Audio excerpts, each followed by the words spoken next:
Sawgrass Surgery Center. Today we're going to talk about putting in IVs, some tips and tricks for success, and some things to avoid so that we can make this a wonderful experience for everybody. Becky here has graciously agreed to be our model patient, so thank you so much, Becky, for being part of our day today. So before I go in to put an IV in someone, I want to make sure that everything in the room is ready. The more times you leave the room, the less confidence the patient will have in you. So it's better to be prepared. So I've gone ahead and set up things in the room. I've got my heat pack, my little chucks, I've got my IV supplies ready for this today.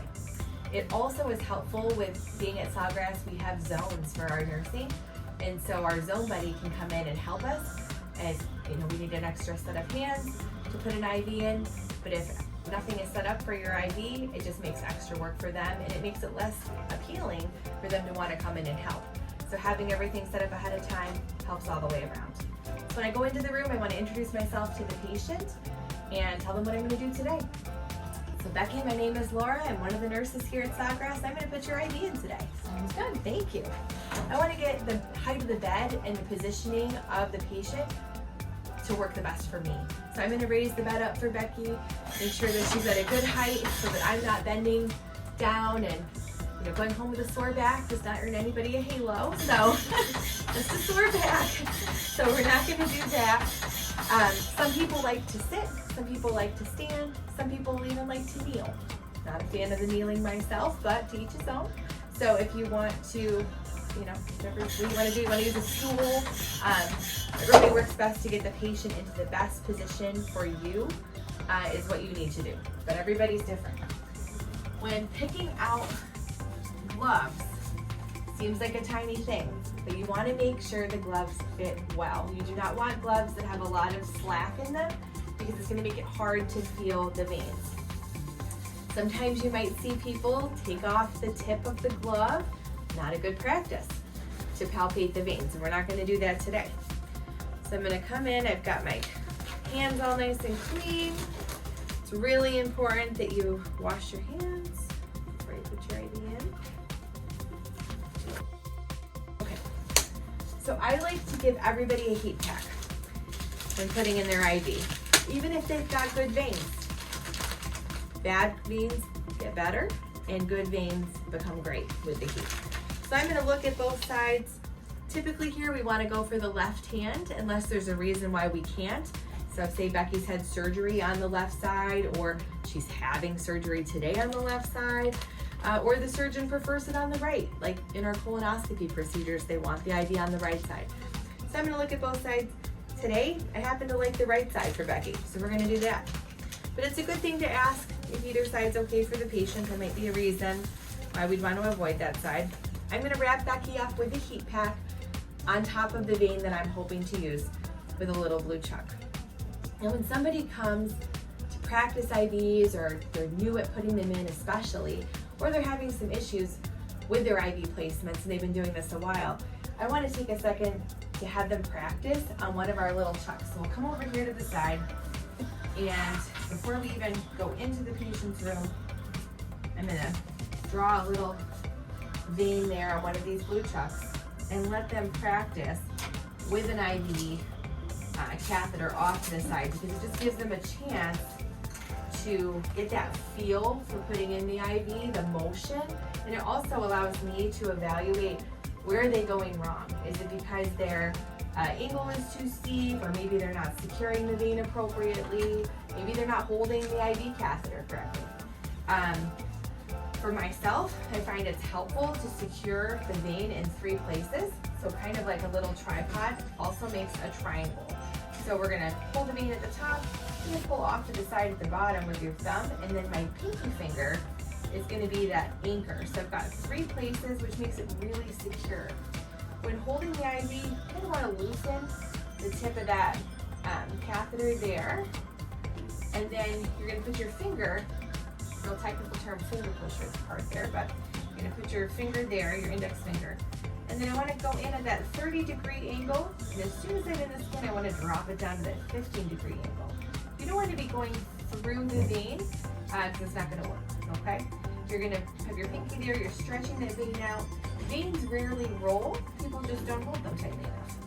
You're gonna put that in, slide it, and then you're gonna go out. Now, things you do not wanna do. You don't wanna pull the needle all the way out. When you go to put it back in, what might happen is what happened here. You could shear off the catheter. When you go to remove an IV in Epic, it'll ask you, was the catheter tip intact? This is what it's looking for. So we never want to take the needle out and then put it back in, because you could shear it off in the patient, which would be catastrophic. So we're not going to do that today. No. But this is a good way to practice and build confidence with the chuck and the little vein. You can do that as many times as you want. No patients are watching you. Doesn't hurt anybody. It's a good thing to do. So I would recommend people do that. I'm going to show you the catheter tip here of our IV. So looking here, we'll take the cap off, putting it here. So there's two parts to this. We've got the needle and we've got the catheter. The catheter has about 2 millimeters sticking out at the end. So when you go to put it into the patient, you might see that flash come back in the carpi jet here, which is great, but that means that the needle is in the patient. Doesn't mean that the actual catheter is in. So you want to make sure that the catheter itself is also has gone in there. Now, when we go to put the IV in, we can offer our patients some numbing medicine. We also have a little buzzy, super cute, that you can put on, also once again for our pediatric patients, that will help to kind of desensitize the skin. Interrupts the brain there from where you are, from where you're going to be doing your IV, and it's kind of cute and helps them be distracted. So we've got lidocaine. We've got it in 2 different forms. We can do an injectable lidocaine, it's 1% in all of our order sets in pre-op, and it's just with like a little 1 cc syringe. We can do that. We also have a numbing like LMX 4% cream that we can use. Typically we use that for our children when we're putting in IVs here. Most adults, I like to offer the lidocaine. So Becky, would you like to have a lidocaine injection to numb up the site for the IV today? Sure, thank you. You are so welcome. I'm gonna take the top off of that and get an alcohol prep. We like to use our alcohol to prep put that there for you, to prep the top of the vials. And we like to use the chlorhexidine or CHG wipes to prep the patient's skin. Not only does the CHG proteins in there that help it to clean the skin better than the alcohol would, it's also makes things a little bit stickier, which is good for our tegaderms. And they've shown it to be more effective in preventing infection. So we're gonna do that. I'm gonna put the tubing around Becky here. Now I personally like to put the tubing around the back of the patient's head. If you put it here, sometimes it can fall down and then the tubing would be on the ground, which is not going to be sanitary, so we're not going to do that. Put this around like this. I'm also going to have Becky just uncross your legs for me, okay? Because sometimes the stuff can go flying. I don't want to do that. I'm going to get my tegaderm all set up here. All right. Now you might notice I've put 2 tourniquets here. Sometimes 1 tourniquet just isn't enough to make those veins fluff up. So we're gonna have 2 tourniquets there just in case I need them. We'll start with 1. I'm gonna put the first one further away, especially if I think I might need to. So we'll do 1 there. I'm gonna see, what does Becky have for veins? Lightly fluffing up the veins here, kind of helping them to wake up. You can also have them squeeze the heat pack. I find it's really helpful to have the patient hold on to the heat pack, because when you're just making a fist, you're going to make those veins really flat, like little pancakes. But if you're holding on to the heat pack, you can only squeeze so tight. We'll put the other one here. Now Becky does happen to have great veins, but if she didn't, this would make those veins even better. Another thing we can do is on our Philips monitors, there's a venipuncture function when you click on the BP that will pop up there, and you can use a blood pressure cuff to make kind of tourniquet-like action that will even make things even better. So we're gonna look here, we're gonna wake up those veins, see what you got going on here. And at this time, I do like to ask the patient, now what do you do for work? Or where are you gonna go on vacation? Or tell me about your pets. Something to distract them. Gets their mind off of what's happening and makes things go a little easier usually. I'm gonna drop my lidocaine here. We don't wanna leave the tourniquets on too long, especially if we're gonna be drawing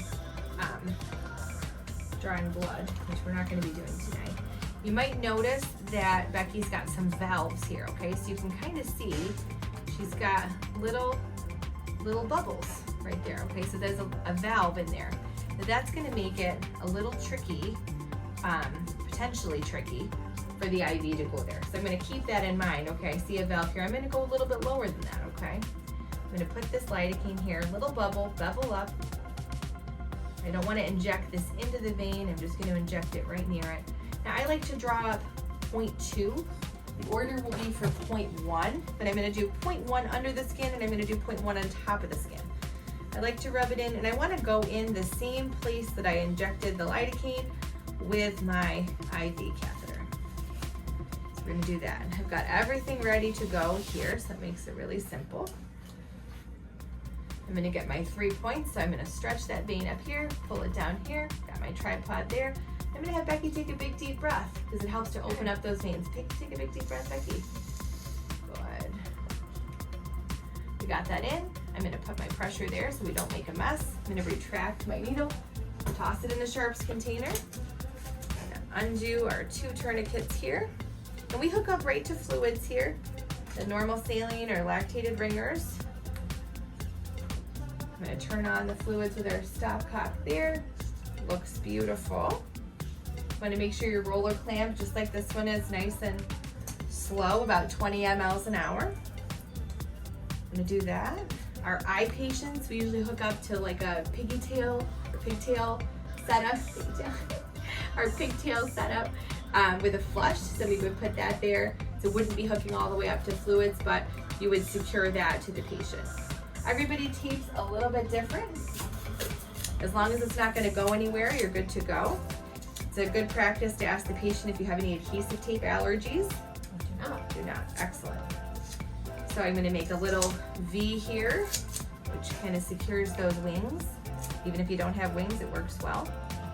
You wanna make sure not to tape too tightly, because sometimes that can make the IV seem positional if it's taped too tight. So I do that, and then we'll do another big one over top.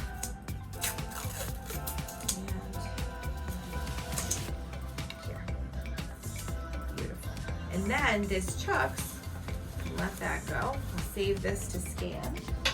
And we'll toss this here. This chucks acts like a nice little container just to tie everything up and toss it into the trash so you've not left a mess on the patient or on the bed or on the floor. It makes it very simple to keep in neat and tidy space. Then I'll lower the bed back down. Becky, you did fantastic. Thank you, I didn't even know that. I'm so glad. And Becky, you should know there's no needle in there, so you can move around and be flexible as you want to. Thank you. Okay, you're so welcome. My pleasure. Becky, thank you so much for spending today being our patient, allowing me to put your IV in and helping everybody with learning IVs and tips and tricks for success. I look forward to working with you and perhaps having an IV day to really focus on honing those skills. I know it took me a long time to get good at IVs. I'm really grateful to all of the people along my nursing journey that contributed to the knowledge that I have and different tips and tricks that I've stored away so that I can share those with you and help our patients have a wonderful experience while they're here for surgery.